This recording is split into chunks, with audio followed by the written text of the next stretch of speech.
Hello friends, welcome to smart living YouTube চ্যানেলে। আমি অজয় বণিক। আমি আজকে একটা প্রবলেম ইস্যুর কথা বলছিলাম। সেটা হচ্ছে একটা হিন্দুরের মার্শালা চিমনি আছে, যেটা অনেকেরই কমপ্লেন আছে, সেন্সার কাজ করছে না। সেটা সেন্সার সহজে খারাপ হয় না, যেটা হতে পারে সেটা আমি প্র্যাকটিক্যালি দেখাচ্ছি।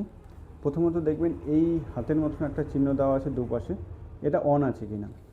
যদি অন থাকে তাহলে মনে করবেন আপনার সেন্সার অন আছে, তখন সেন্সার কাজ করবে। ঠিক আছে। যদি দেখুন এই হাতের মতন চিহ্নটা নেই, তাহলে ভাববেন সেন্সার অফ আছে। তো সেন্সার অফ বা অনটা কীভাবে হয় সেটা আমি দেখিয়ে দিচ্ছি।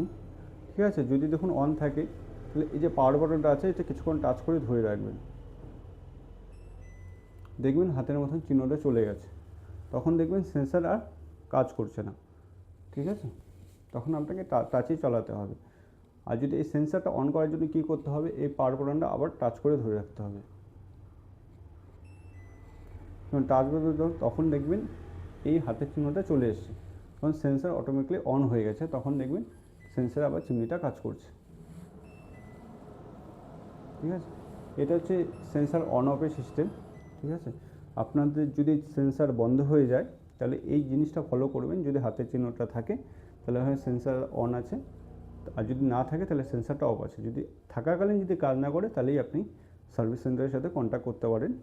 যেটা পসিবিলিটি আছে সেটা সার্ভিস বা ডিসপ্লে যেটা চেঞ্জেবল আছে সেটা করে দেবে। Thank you.